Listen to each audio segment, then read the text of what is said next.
Good morning. Welcome to Shattering Myths, a program devoted to those who know that the world's political, religious, media, military, and economic institutions are the problem, and therefore repopulating the people who work within them can never be the solution. Our mission is to look behind the headlines, to know who is perpetrating these crimes, so that over the course of the next 15 years, at least those we love can be spared the havoc that they will bring. In our second hour, we're going to use evidence and reason to explore the Torah, because its covenant provides the only reliable answer. Our phone number, if you'd like to participate in this discussion, is 877-300-7645.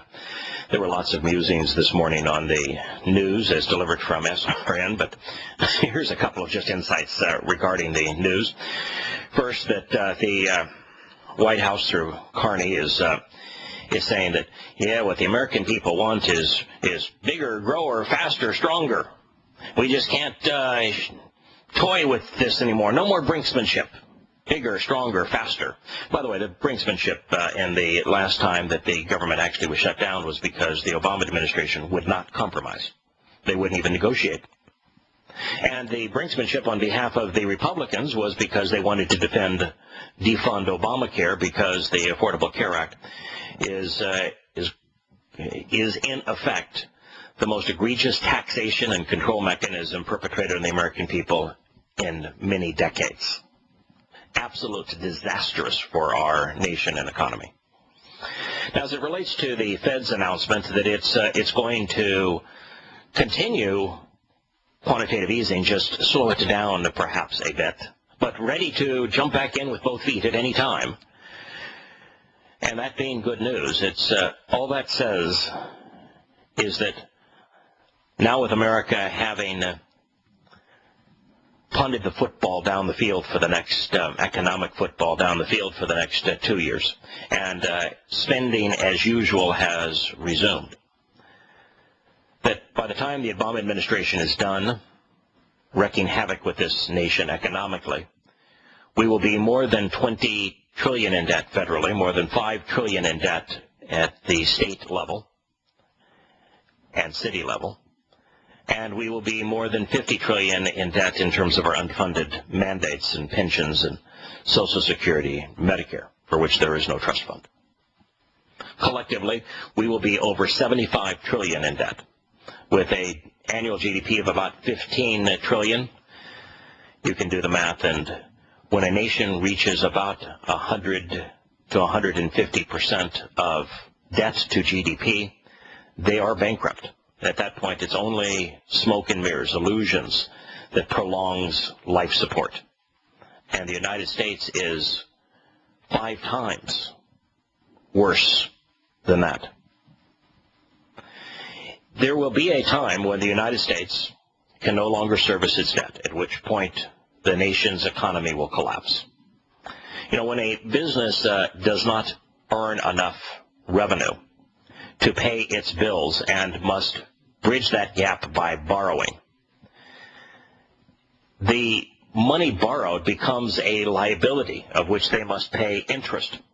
And they might be able to get by with it the first year and maybe the second year and sometimes even a third year, but after a while, when the revenues are insufficient to pay off the old debt, much less meet the financial demands of the business, particularly if they don't make huge cuts in their spending, the banks will say, we're not going to loan you more money because you will never be able to pay it back.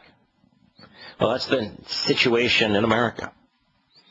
Rather than cut government, we've expanded government, we've increased spending, and we've increased borrowing. And there's the realization we can never pay it back. And if you can't pay back the money, why would anybody in her right mind loan it to you? Which is why the Fed got involved in quantitative easing in the first place. But when the rest of the world wakes up and says, I'm not going to loan the United States money because there's no chance the United States will ever pay it back, and you can't service the debt, the nation will collapse. It will be vastly worse than what we've witnessed in Greece and Cyprus, the conditions now in Italy, Spain, and Portugal. There was this mention of the protests in Pakistan have made it such that even with $5 billion worth of military bribes each year, that we can't run caravans through Pakistan to support our ill-conceived military occupation of Afghanistan. And therefore we're relying wholly on airlift. And what the United States does is it flies its aged fleet of C-5s from the east coast of the United States to Afghanistan at gargantuan cost. For what? What are we doing there? The Afghanis don't want us there. We've made a bad situation worse. The conditions for women are far worse. The bribery and malfeasance in government is worse than it was before. Why are we there? What did we gain? Terrorism is more rampant there now than it was before we invaded. All we did was temporarily push the Taliban, which was conceived in Pakistan, back into Pakistan to disrupt that country, which is why we can't run our caravans through them to support the troops in Afghanistan. And Pakistan is a nuclear nation. Well, that was suicidal. That was insane. So what are we going to do? Even the government of Afghanistan won't sign an ongoing agreement with the United States to keep troops there. They don't want us there. Why are we there? Why didn't we leave? Why did we invade? Moving on to the next item in the list, more feedback, blowback, where Americans are saying the NSA has gone too far. Yeah, the NSA has gone too far. So what are you going to do? You're going to give them a 10%, 20%, 30% haircut and say, you've got to go back, you've got to retreat 30% beyond where you have gone, and you're going to trust them? I mean, who in their right mind would trust the NSA to constrain what they already felt they had no reason to constrain? You know, a judge 2 days ago finally ruled, the case came before a federal judge regarding the unconstitutional nature of the NSA's ubiquitous spying. And the judge says it's absolutely, unequivocally unconstitutional. The NSA is violating the U.S. Constitution. Snowden was right. And now all the government wants to do is say, oh, maybe we need to cut it back a little bit and everything will be fine. And you trust them? On the subject of the NSA, I clipped an article that was published by CNN. It is an editorial written by J. Kirk Wybie. That name may ring a bell for the more regular listeners to this program. I have to chuckle because if you're going to actually remember a name like that on this program, then you genuinely are a regular listener. J. Kirk Wybie is one of four men who was a very high person in the NSA, who had been tasked with the job of actually constructing the mechanisms that the NSA is now using to break the U.S. Constitution and to control the American people and people really around the world. It's why the apparatus that was created, Mr. Wybie recognized, was way beyond the scope of what the NSA was chartered to do, and that it was dangerous. And Mr. Wybie and three others did everything in their power within the chain of command of the NSA, going to their boss's boss, the top of the NSA, telling them that what we're doing here is catastrophically wrong. They then, when the NSA would not do anything about it and harassed them over blowing the whistle, they took their case to United States politicians, to congressmen and senators, particularly those in the intelligence committees. They also blew them off. So they resigned from the NSA and took the information to the media, hoping that the journalists would do their job and protect Americans from the encroachment of their government robbing them of their freedoms. But the media essentially paid no attention to them. And then the government, because it did not like its secrets being, its scheme, there's no secrets in this case, that its scheme to spy on everyone made public, it went after these men and began to harass them. Well, J. Kirk Wiebe is one of those men. He wrote an editorial based upon the absurdity of the 60 Minutes interview with the NSA that I reported on Monday morning. For your just recollection, Kirk Wiebe is retired from the National Security Agency, where he worked for more than 32 years. He received the NSA's second highest award, the Meritorious Civilian Service Award. The director of the CIA's Meritorious Unit Award, and a letter of commendation from the Secretary of the Air Force, along with other awards.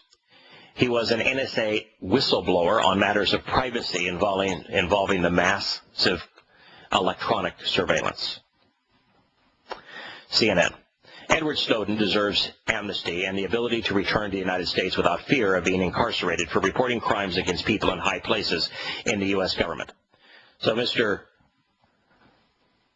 Wiebe's opening shot is a direct assault against the general who runs the CIA, who said, no, we ought not give Snowden amnesty because he likened him to a kidnapper who had killed 10 hostages, and that by releasing 40 hostages, that thereby granting him asylum was morally repugnant to this man. Well, according to Kirk Wiebe and anybody with a whit of sense, the criminals in this case is not Snowden. The criminal in this case is those who manage the NSA, and that's how he begins. He then says, Monday's ruling by U.S. District Judge Richard J. Leon that the NSA's widespread collection of millions of Americans' telephone records was unconstitutional bolsters this view. Indeed. Those who swore an oath to the Constitution, who violated the Constitution, who are doing something that is unconstitutional and therefore illegal in America, are those that are empowered, those working within the U.S. government and the NSA.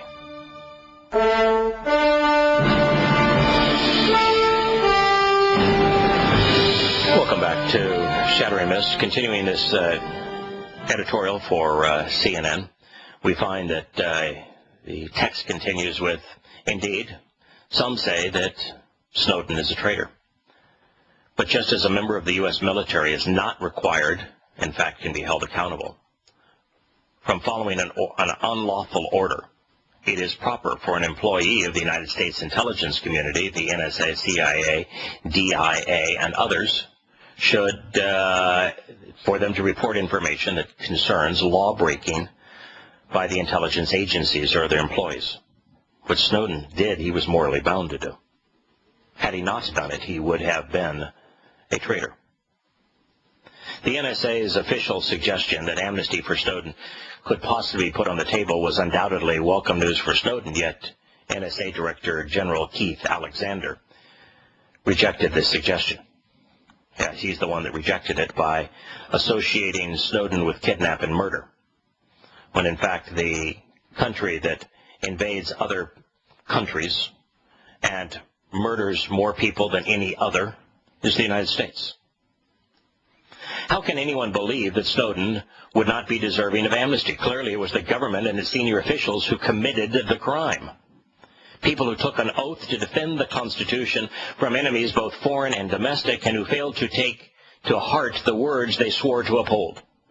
Indeed, Snowden did not, nor does any government employee, swear an allegiance to the President of the United States, or even to the Secretary of Defense, or to the Director of the NSA.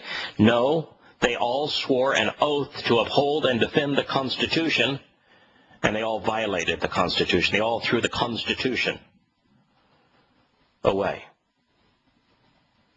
Unfortunately, while federal law protects whistleblowers who work in other government sectors from reprisals, of course, and it protects all private employees who are whistleblowers from reprisals for truth-telling, and they have passed for reporting wrongdoing and mismanagement.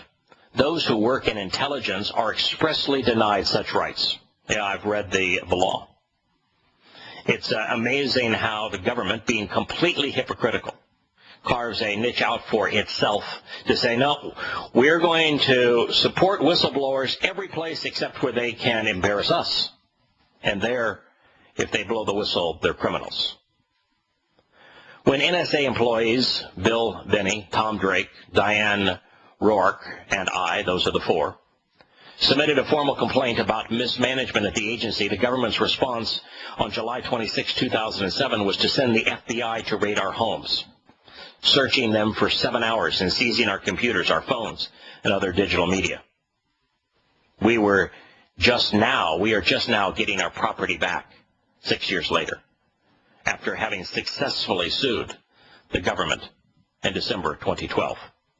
The government is become a police state. Here the FBI was used to harass, to invade the privacy of individuals who were doing the right thing. That's why if we're going to save any, or have any hope for the longevity of this country, we need to completely eliminate the FBI, the ATF, the CIA, the NSA, and, yes, indeed, the DOD. The government even indicted Tom Drake, although it dropped its criminal charges against him. Still, for the 5 of us, it was the equivalent of a punch in the face and a warning to other would-be truth-tellers not to report wrongful government activities or the government will come after you. Snowden clearly saw what the government does to whistleblowers who try to work within the government to fix things that are wrong. He knew that our complaint to the United States Department of Defense Inspector General in September of 2002 was for naught. Although the report agreed that our complaint was well-founded, nothing happened except we were harassed. No one was found guilty of wrongful behavior or waste of hundreds of billions of taxpayer dollars. In other words, there was no reason whatsoever for Snowden to try to resolve these issues within the NSA because the NSA is completely out of control, has no interest in holding anyone accountable. Even before writing the complaint, we, all long-time and senior NSA employees, along with Diane Rourke, a senior staffer at the House Permanent Select Subcommittee on Intelligence, had approached Congress in 2001 about the matter of illegal collection of data about U.S. citizens. That was 2001, no action. Snowden might have known that we were ultimately punished by approaching officials, and even had our security clearances. He wrote, revoked when the FBI raided our homes, despite the fact that 4 of the 5 of us were not indicted, and none of us were found guilty of committing any crime. This is how your government responds. These were good people. These were people doing the right thing. And the government sent its attack dogs after them. Welcome to our new world.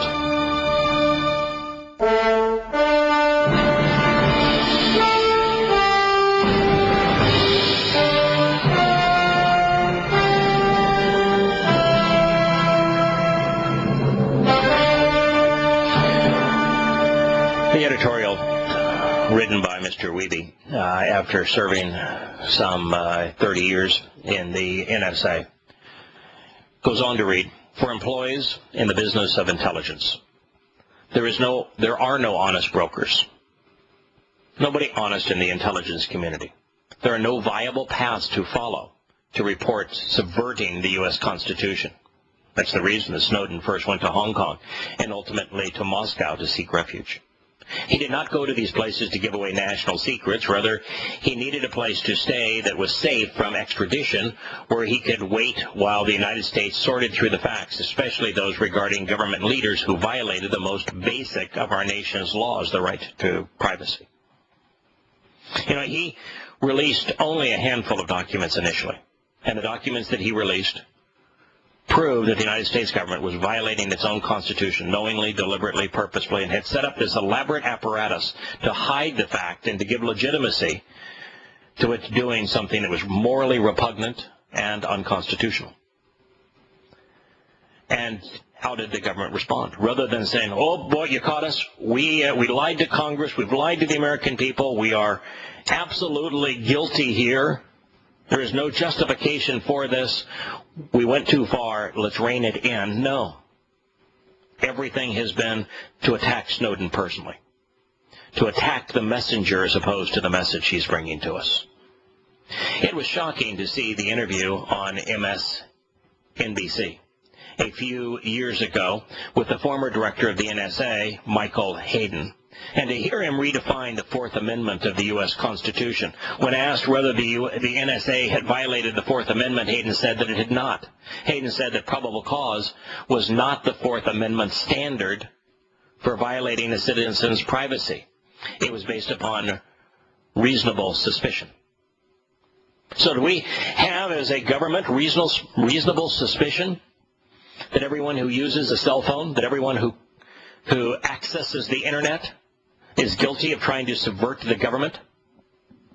And by the way, when is subverting the government? If your goal is to expose and condemn the malfeasance of government, to expose their criminal behavior, their moral repugnance, if that's your goal, how is that even wrong? Isn't that the most moral and rational and reasonable, righteous thing to do? But if it's reasonable suspicion that enables the government to breach a citizen's privacy, are they suspect that every American now recognizes that they're corrupt?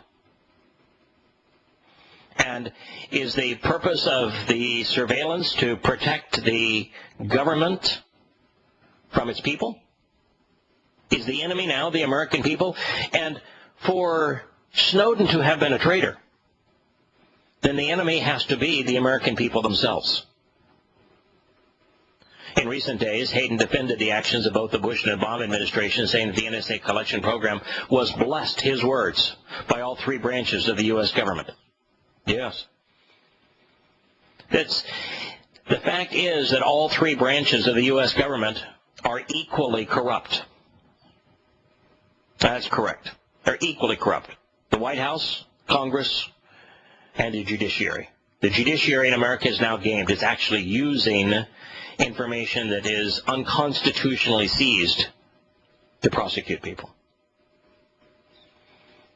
And the Congress is just a more diverse version of these past administrations whose every word and deed have been hostile to the best interests of the American people.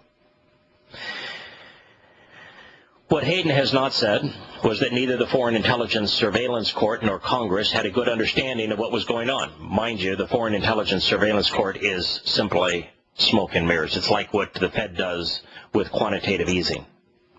It's a court in name only. It was created for the express purpose of sprinkling political holy water on malfeasance and hiding the malfeasance from the rest of us. There is no court in the sense of opposing arguments and appeals and rational discussion.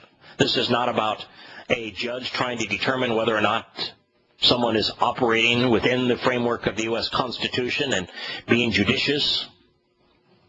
Simply a rubber stamp to create the illusion of authenticity. That's why the Patriot Act, which deprives Americans of their powers, which created this court, is called the Patriot Act. It's all centrifuge. In recent days, then, we recognize that Congress was deliberately lied to by the NSA. Not that it would have mattered. Even when they heard the truth, even when Snowden provided them with the truth, they continued to support the lie. So even if they hadn't been deceived by the NSA, it wouldn't have mattered. When they were told the truth, they still sided with the liars. The NSA contends that it provided Congress with the opportunity to be briefed on their surveillance, but some members of Congress dispute that.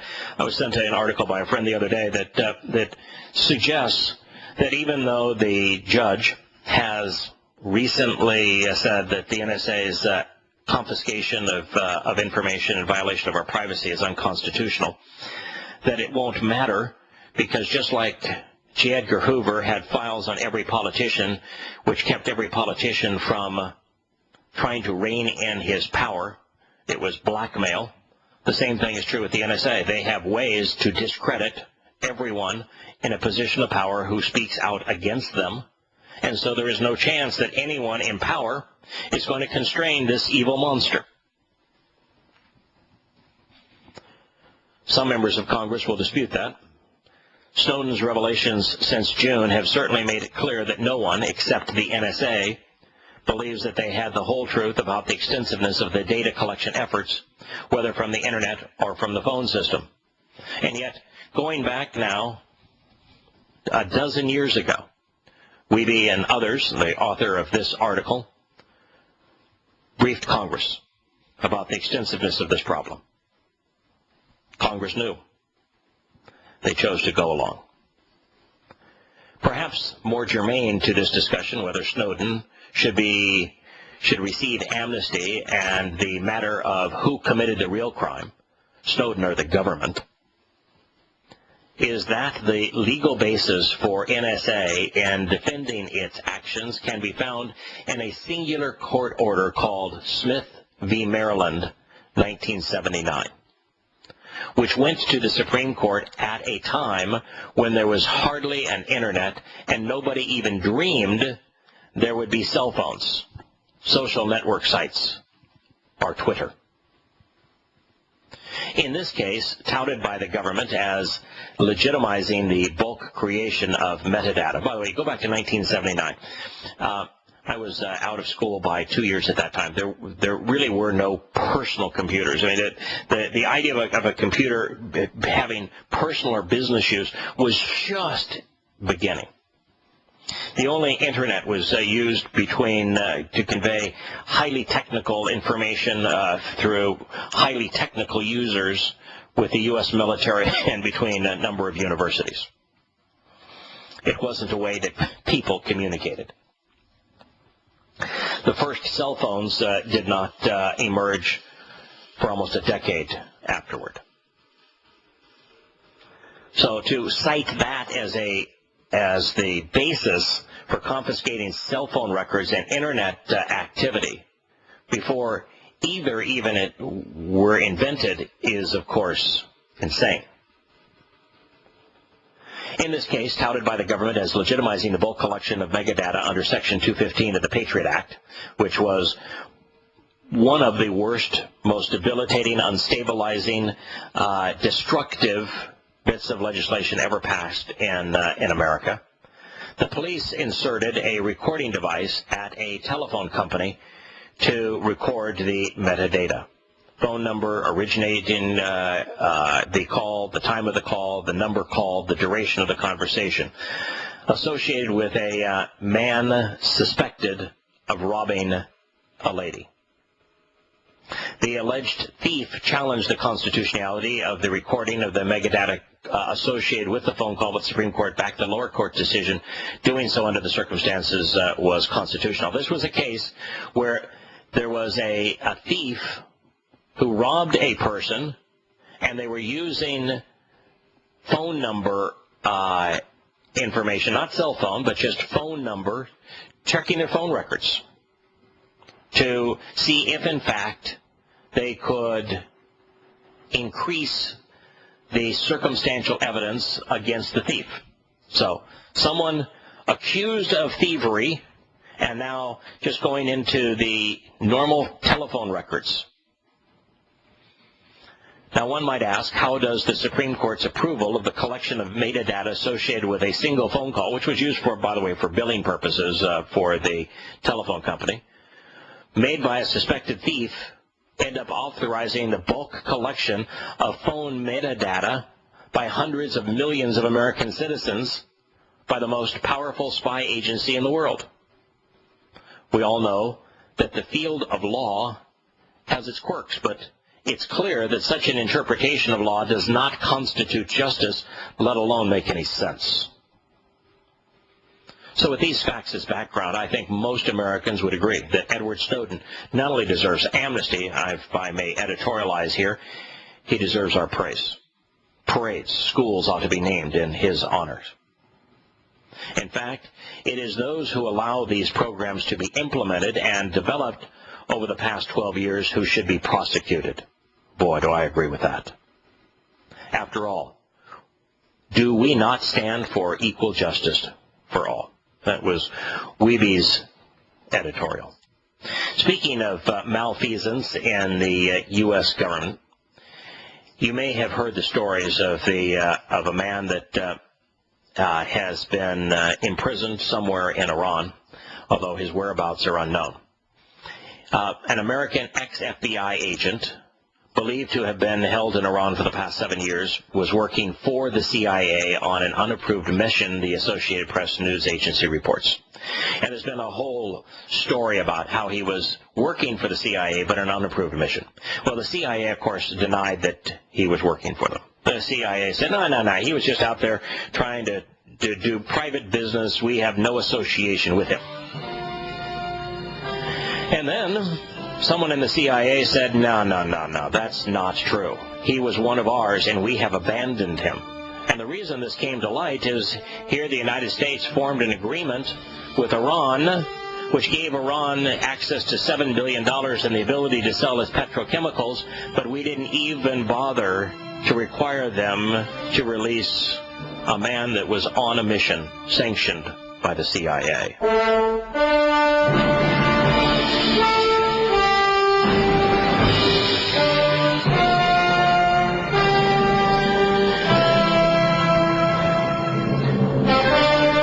As we look at the story of Robert Levinson, we see why we ought not have a CIA. The CIA sent him on a mission that it's embarrassed about. And so the CIA doesn't even want to disclose what the mission was. Now, as it relates to Iran, the CIA has a long history of doing heinous things. The CIA toppled the popularly elected government of Iran and replaced the individual that the people of Iran chose with the Shah. And then when the Shah didn't want to play along with the CIA anymore, we toppled him and brought in the Ayatollah. The history of the CIA and Iran is repulsive. And so the CIA, never learning anything because it's never accountable, never responsible, sent this man on a mission. And rather than saying, yeah, it was an approved mission, no, they are doing the same thing the Bush administration did relative to Abu Ghraib when the pictures came out to show that we were torturing Muslim citizens. It sacrificed the freedom and reputation of underlings who were simply following orders. In this case, now the CIA say, oh, it was an unimproved act. Yeah, but except a dozen or so men who approved it in the CIA have either lost their jobs or been demoted. It's just that those above them don't want any responsibility, and no one wants to divulge how heinous the mission actually was. When his family said, he was CIA, you know he was CIA, you sent them there, and now you won't do anything to get him back, the CIA paid the family $2.5 million to be quiet. And it was by doing this that the CIA was finally forced to admit, yeah, he really was CIA. And we abandoned him. So do you believe the CIA when they were lying and saying, no, he didn't work for us, we have no responsibility for him? Or do you believe him when they say he was an unauthorized, unapproved mission? Would you have any reason to ever believe them? Are they ever accountable? What does their prior behavior suggest? It's an extraordinarily sad story. It's one of the reasons why the United States would be vastly better off without the CIA. Reuters is reporting that that French forces are now active in the Central African Republic. Yes, their invasion of Mali turned bad, just as I told you it would. Oh, yes, there was so much euphoria in the early days, shock and awe. They were reclaiming territory and freeing Mali from those horrible terrorists that America had unleashed by arming the jihadists who overthrew Muammar Gaddafi in Libya. And I said it's just a matter of time. They'll fade into the woodwork, and then they will attack in swarms like mosquitoes, and it will be a killing field for the French, and they'll find that there is no way out. It to be like the United States invasion of Afghanistan. And indeed, that's what has happened in Mali. And it has expanded now from Mali to the Central African Republic. There's a little difference in Mali, though, in the Central African Republic. In Mali, the Arab Muslims, like in the Sudan and the Darfur region, began to attack and brutalize African Muslims as if they were racially inferior. In the Central African Republic, where France is now trying to intervene, the issue now is that the Muslim militias, now equipped with the weapons that were provided to Libya by Qatar and the United States to kill Muammar Gaddafi, well, those weapons have enabled the Muslims to terrorize whole towns and take control of them. So Christians have not only fled their towns, but now they have congregated in places and formed militias to fight back. And so now in the Central African Republic, rather than it being simply Islamic terror perpetrated on Christians, the Christians are now responding. And so it can be reported as Christian militia and boys armed with machetes creating chaos against the Muslims, but it's only because they want to return home. They want to be able to resist those who have robbed them, who have terrorized them, who have burnt their homes to the ground. We will continue with this story when Shattering Myths continues in the news section on another day. We'll be back in a moment.